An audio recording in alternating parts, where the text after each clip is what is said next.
এটাকে আইনি ভিত্তি না দিলে যে জিরো হবে সেই জন্য আমরা কমিশন এবং সরকারের বিরুদ্ধে কম্পনসেট মামলা করব আমাদের সময় নষ্ট করার জন্য। আপনারা করবেন কিনা আমার সাথে? দেবো তো। এখন তো খেয়ে আসছি বলছি না, বেশি করবো। এখানে বিএনপির স্ট্যান্ড হচ্ছে যে এটার কোনো আইনগত ভিত্তি নাই, আমরা ভালো মানুষ, আমরা ওয়াদা করব, অঙ্গীকার করব, এবং অঙ্গীকার ওয়াদা ভঙ্গ করার তো কোনো প্রশ্নই আসে, আমরা এতই ভালো দল করব। ও আমাদের অতীত অভিজ্ঞতা কি এরকম? প্রত্যেকটা প্রধানমন্ত্রীর শপথ যখন নেয় তখন রাগ বিরাগের ঊর্ধ্বে উঠিয়া দায়িত্ব পালন করিবেন, এটাই তো শপথ। সব এমপিরা এটাই শপথ নেন। তাহলে 54 বছরে তো কেউ আর শপথ ভঙ্গ করে নাই, আপনাদের কি মনে হয়?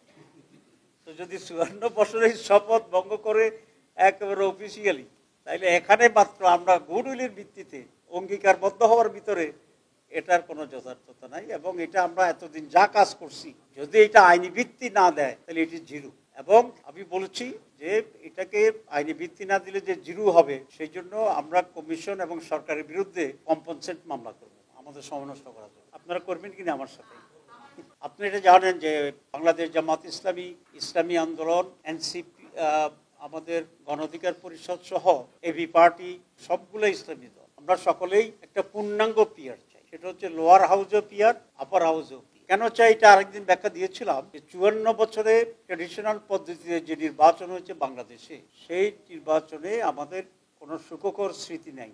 এখানে দলীয়করণ হয়েছে, দখল হয়েছে, পলিউশন হয়েছে, রিগড ইলেকশন হয়েছে, দখল হয়ে গেছে, ভোটার বিহীনভাবে ঘোষণা হয়েছে, রাতের বেলায়ও নির্বাচন হয়েছে। সবটা মিলে আমরা মনে করি যে সারা বিশ্বে এখন অ্যারাউন্ড 90 কান্ট্রিজে পিয়ার আছে। এটা starting from Africa to Europe, America, Asia, in every continents of the world. এটাকে এইভাবে বিভাজন করার সুযোগ নেই যে গরিব দেশে আছে, ধনী দেশে নাই, হোয়াইটদের ভিতরে আছে, ব্ল্যাকদের ভিতরে নাই। অল ওভার দি ওয়ার্ল্ড এখানে একটা এক্সপিরিয়েন্স আছে। এবং প্রত্যেক বছরেই দুই একটা দেশে নতুন করে পিয়ার পদ্ধতিকে তারা অ্যাডপ্ট করতেছে। তো এখন হায়ার আপার হাউসে যে পিয়ার, সে পিয়ার তো আমরা বলেছি আমরা পিয়ার চাই, এবং সেই হিসাবেই অধিকাংশ দলও পিয়ারের পক্ষে আছে। আমরা আশা করি কমিশন বলেছে বিরতির পরে সিদ্ধান্ত দেবে এবং সেই সিদ্ধান্ত এখানে আসবে। তো সংস্কার তো হচ্ছে, যতটুকুই হচ্ছে, আরও হইলে ভালো হতো, কিন্তু এই সংস্কারের বাস্তবায়নটাই তো হচ্ছে কথা। বাস্তবায়ন হলেও না, আপনি সারাদিন সারা রাত লেখাপড়া করলেন কিন্তু পরীক্ষায় কি আর হাজির হলেন না, তো তাহলে লেখাপড়ার কোনো দাম নেই। সারা রাত পড়লেন কিনা রামায়ণ, সকালবেলা একটু বললেন সীতা কার বাপ, তো তাহলে তো আর হইল না।